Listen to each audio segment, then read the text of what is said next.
ഇത് അയത്തുള്ള അലി ഖാമനിയുടെ ഒരു ഇതുണ്ട്, മാനുവൽ ഓഫ് ഇസ്ലാമിക് ലോ. ഖാമനി അല്ല, കൊമൈനി, നമ്മുടെ 1979 റവല്യൂഷന്റെ പിതാവ്.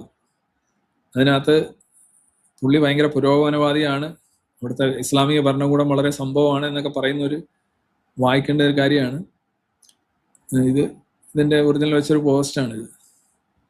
This is Ayatollah Khomeini's manual of Islamic law, the Tahrir al Wasila, explicitly permitting sexual abuse of toddler and infant girls. toddler എന്ന് പറഞ്ഞാൽ വളരെ കൊച്ചു കുട്ടികൾ, അതായത് കൈക്കുഞ്ഞ് കഴിഞ്ഞുള്ള അവസ്ഥയാണല്ലോ, എഴയുന്ന തൊട്ട് തുടങ്ങാം.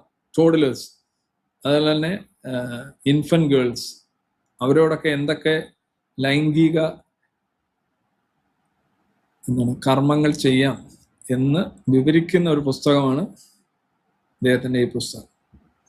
അതുപോട്ടെ, ആ വിഷയം തന്നെ അങ്ങനെ വിവരിക്കാവുന്ന, ഏതൊക്കെ അവരുടെ അവയവങ്ങൾ ഉപയോഗിക്കാം 9 വയസ്സിന് മുന്നേ എന്നൊക്കെ വിവരിക്കുന്ന ഒരു പുസ്തകം അടിച്ചിറക്കിയ വ്യക്തിയാണ്. വളരെ അതിപുരോഗമനകാരിയാണെന്ന് പല ലെഫ്റ്റ് ലിബറൽസ് വന്ന് എഴുതിക്കൊണ്ടിരുന്നു.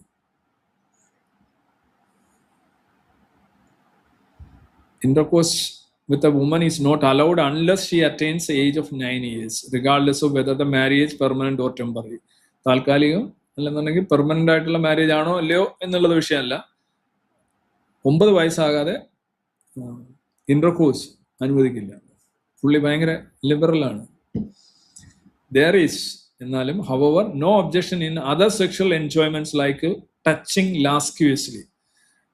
ഇന്റർകോഴ്സ് അനുവദിക്കില്ല എന്നേ ഉള്ളൂ 9 വയസ്സാകാത്ത കുട്ടികൾ. അല്ലാതെ അവരെ കാമ വികാരത്തോടെ തൊടുക, ഹഗ് ചെയ്യുക, rubbing their thighs, even with a suckling infant.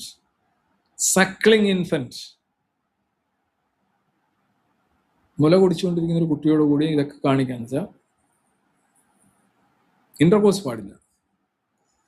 ഇങ്ങനെയൊക്കെയുള്ള പുസ്തകങ്ങളാണ് ഇതിന്റെ അടിസ്ഥാനം. ഈ IRGC ഇസ്ലാമിക ഭരണത്തിന്റെ അടിസ്ഥാനമായിട്ടുള്ള മോറൽ ക്രീഡാണ് ഇതൊക്കെ. Page 229, volume 3. ഇതാണ് അവിടെ ഭരിച്ചുകൊണ്ടിരിക്കുന്നത്. ഇതൊക്കെ ഈ 40,000 പേര് മരിച്ചതും ഇതുമൊക്കെ ആയിരുന്നാലും ആളുകൾ പറയുന്നത് എന്താണ്? സാമ്രാജ്യ വിരുദ്ധ പോരാട്ടം.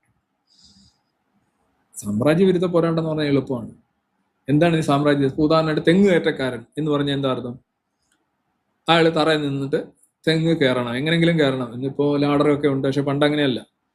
അയാൾക്ക് കുറെ പണിയുണ്ട്, അയാൾക്ക് കുറെ റിസ്ക് ഉണ്ട്, അയാൾക്ക് കുറെ ജോലിയുണ്ട്, കുറെ പരിശീലനം ഒക്കെ ആവശ്യമുണ്ട്. ആ തെങ്ങ് കയറ്റക്കാരൻ.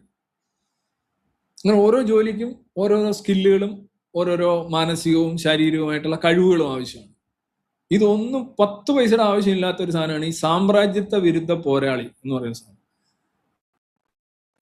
ഒരു കാര്യവും ആവശ്യമില്ല. അങ്ങനെ ഒരു സംഗതി ഇല്ല.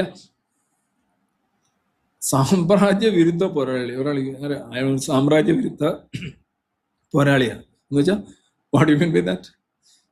സാമ്രാജ്യ വിരുദ്ധ പോരാളി ഫേസ്ബുക്കിലൊക്കെ ചെയ്ത് എഴുതി വെക്കുന്നതായിരിക്കും, അല്ലെങ്കിൽ വീഡിയോ ഇറക്കുന്നതായിരിക്കും, എനിക്കറിയില്ല. ഇറ്റ്സ് എ യൂസ്ലെസ് കോൺസെപ്റ്റ്, ഒരു ആശയം എന്ന നിലയിൽ തന്നെ അതാണ്. പക്ഷെ ഇവിടെ എല്ലാവരും പറഞ്ഞു എനിക്ക് ഞാനൊരു സാമ്രാജ്യ വിരുദ്ധ പോരാളിയാണ്, എന്നെ മാനിക്കാൻ പഠിക്കട എന്ന് പറഞ്ഞ് നടക്കുന്ന ഡോൺ കിറ്റ്സോട്ടുകളെയാണ് നമ്മൾ കാണുന്നത്.